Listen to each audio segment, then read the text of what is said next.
Good afternoon.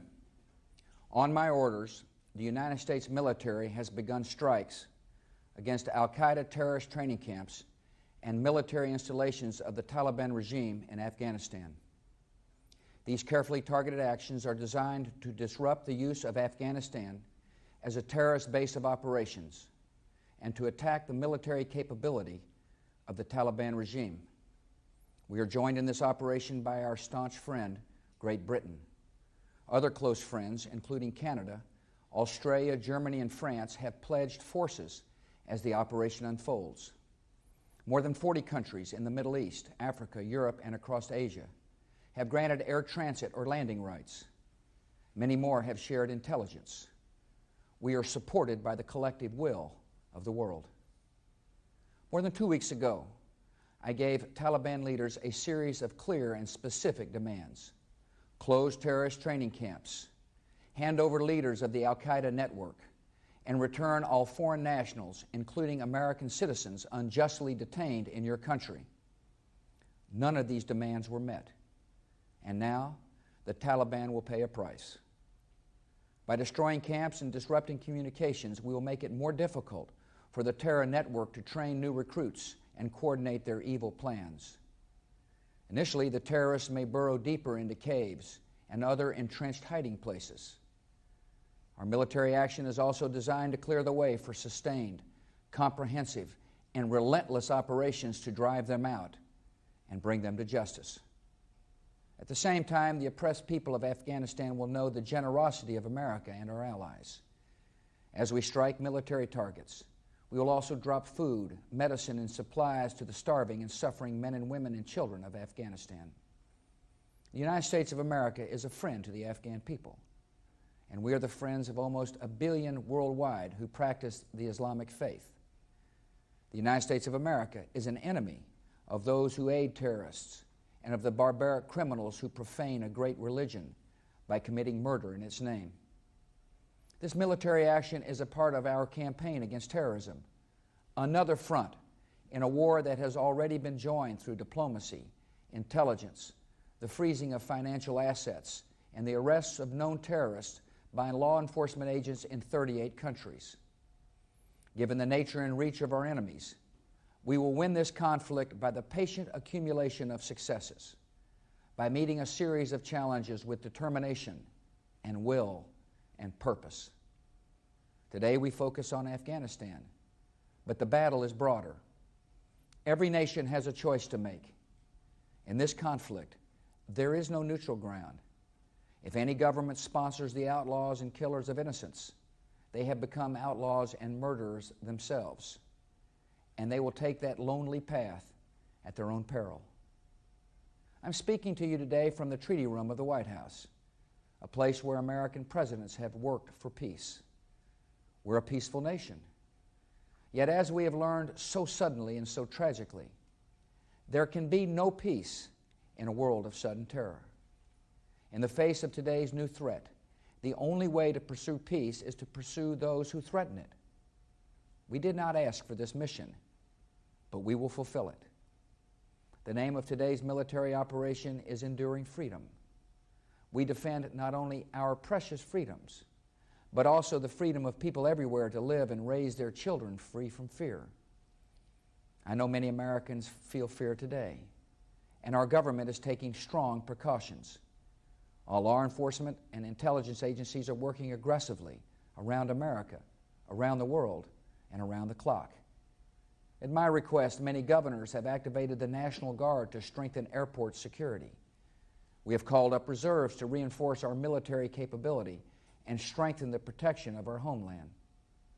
In the months ahead, our patience will be one of our strengths. Patience with the long waits that will result from tighter security. Patience in understanding that it will take time to achieve our goals. Patience in all the sacrifices that may come. Today, those sacrifices are being made by members of our armed forces who now defend us so far from home, and by their proud and worried families. A commander-in-chief sends America's sons and daughters into a battle in a foreign land only after the greatest care and a lot of prayer. We ask a lot of those who wear our uniform.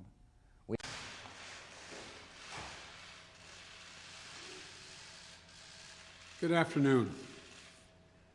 I want to speak today to the unfolding situation in Afghanistan, the developments that have taken place in the last week, and the steps we're taking to address the rapidly evolving events. My national security team and I have been closely monitoring the situation on the ground in Afghanistan and moving quickly to execute the plans we had put in place to respond to every constituency, including and contingency, including the rapid collapse we're seeing now. I'll speak more in a moment about the specific steps we're taking, but I want to remind everyone how we got here and what America's interests are in Afghanistan. We went to Afghanistan almost 20 years ago with clear goals. Get those who attacked us on September 11, 2001, and make sure al-Qaeda could not use Afghanistan as a base from which to attack us again. We did that. We severely degraded al-Qaeda in Afghanistan. We never gave up the hunt for Osama bin Laden, and we got him. That was a decade ago. Our mission in Afghanistan was never supposed to have been nation building. It was never supposed to be creating a unified, centralized democracy. Our only vital national interest in Afghanistan remains today what it has always been: preventing a terrorist attack on America's homeland.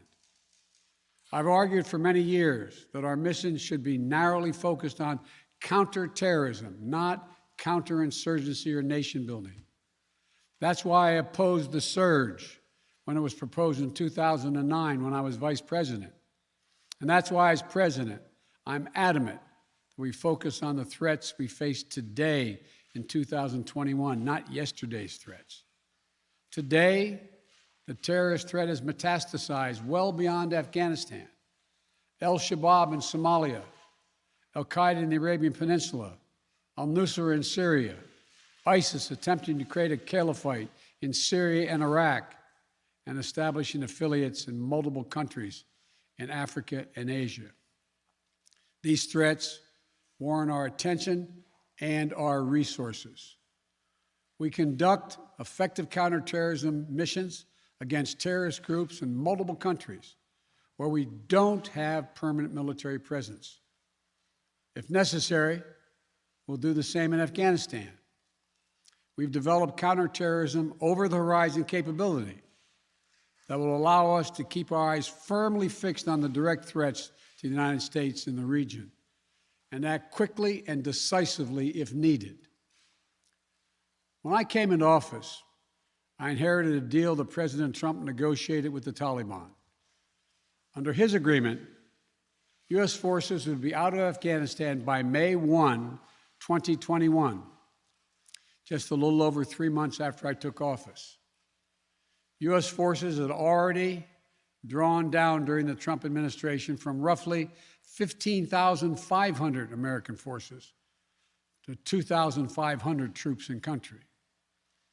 And the Taliban was at its strongest militarily since 2001.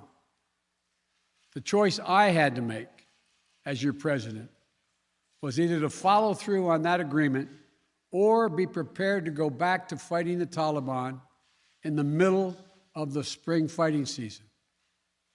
There would have been no ceasefire after May 1. There was no agreement protecting our forces after May 1. There was no status quo of stability without American casualties after May 1. There was only the cold reality of either following through on the agreement to withdraw our forces or escalating the conflict and sending thousands more American troops back into combat in Afghanistan, lurching into the third decade of conflict. I stand squarely behind my decision. After 20 years, I've learned the hard way that there was never a good time to withdraw U.S. forces. That's why we're still there. We were clear-eyed about the risks. We planned for every contingency, but I always promised the American people that I would be straight with you. The truth is, this did unfold more quickly than we had